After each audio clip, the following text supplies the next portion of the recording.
Parfois, le sac d'école est lourd à porter parce qu'il n'y a pas qu'un caillou dans l'engrenage de l'apprentissage, mais plus qu'un caillou. Hein? Alors donc, ce sont des troubles qui coexistent. Ça voudrait dire, disons, qu'une personne peut avoir plus qu'un trouble d'apprentissage. Exactement. En fait, les difficultés d'apprentissage, les troubles spécifiques comme la dyslexie, la dyscalculie, il y a un petit malheur, c'est que ça arrive rarement seul.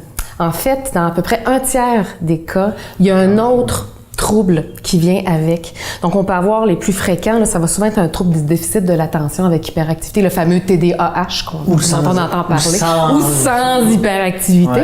Ouais. Donc, le TDAH et la dyslexie, ou ça peut être une dyscalculie et un trouble de langage. Donc, il y a souvent plus qu'une problématique qui cohabite ensemble. Puis un autre point qui est à considérer aussi, c'est qu'il y a une composante génétique très, très forte. En fait, par exemple, comme pour la dyscalculie, il y a à peu près 50 à 60% de chances qu'il y en ait un autre dans la famille. Et souvent, c'est le parent. Il y a beaucoup de parents, effectivement, qui se retrouvent, qui se reconnaissent dans les difficultés de leur enfant. Ils ont souvent eu un parcours scolaire qui peut ressembler à bien des égards à ce que leur enfant vive. Puis, c'est sûr que ça génère souvent un sentiment de culpabilité. On veut éviter que notre enfant vive le même parcours, les mêmes difficultés. Puis, quand on regarde au niveau de la maison, souvent, ce sont des enfants qui, évidemment, la période de devoir, c'est pas toujours un moment de plaisir pour eux. Ce n'est pas pour les parents. Et puis, on finit par évacuer tous les moments de plaisir parce que le focus est mis autour de ces fameux travaux à faire, des leçons qu'on n'arrive pas à leur demander.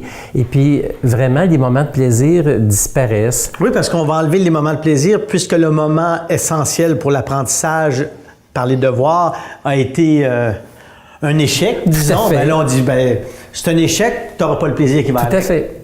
Mais on oublie les zones où notre enfant fonctionne bien, finalement.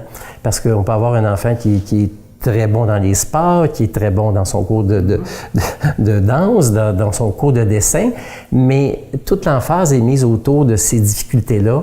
Et c'est sûr qu'on est rarement dans le plaisir si on a tout le temps cette préoccupation-là d'éviter que notre enfant soit dans une situation d'échec, un parcours difficile. Fait que c'est important finalement, tu sais, que les devoirs, c'est une période qui doit être succincte, pas de cumul d'interventions sans arrêt, puis comme parent, de préserver un espace agréable, de prendre le temps qu'on lègue à quelqu'un d'autre pour les devoirs, de le prendre avec notre enfant ce temps-là, pour faire des choses dans lesquelles il va pouvoir se construire de façon positive, autrement qu'à travers les troubles d'apprentissage, quels qu'ils soient.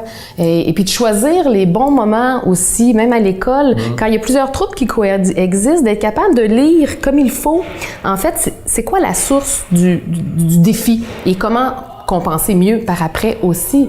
Donc, si un enfant, par exemple, a un déficit d'attention, puis qu'on fait toujours faire les devoirs à 4 heures, quand s'il prend une médication, la médication fait plus beaucoup effet à cette heure-là. Il se concentre pas. C'est pas sa dyslexie parce qu'il y a un texte à lire qui est le problème. C'est la motivation de fin de journée parce que là, il y a plus ce qu'il faut pour l'aider, ou même, tout simplement, il n'y a pas une période de sport, de jeu, de se libérer l'esprit de l'école, puis on se met à faire de la lecture. C'est pas la dyslexie qui est le problème à cette heure-là, c'est plutôt le déficit d'attention. Lorsqu'on pense à la maison, on voit les possibilités, mais ces fameux troubles qui coexistent à l'école, ça a un autre impact. Comment ça se passe à l'école? Michel? Bien, c'est sûr que on peut penser que pour beaucoup d'enfants, ça a un impact sur leur motivation scolaire, ça a un impact sur leur estime de soi. Parce qu'évidemment, des contre-performances à répétition, des échecs, c'est sûr que l'enfant, tôt ou tard, il finit par se comparer à ses petits camarades. Il va regarder que dans le groupe, il est tout seul à avoir comme un échec. Le décalage, il finit par en être conscient. Puis ça, c'est sûr qu'au niveau de son estime de lui-même, ça reste quelque chose de difficile à prendre. Évidemment, ce sont des enfants qui, parfois, pour un petit peu masquer leur souffrance, leur différence, vont adopter toutes sortes de comportements du genre je vais perturber la classe, je vais faire le clown.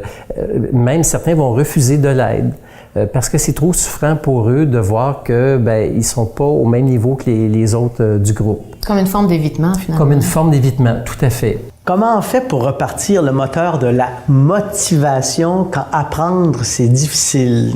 Geneviève, Michel? Ça, c'est la question.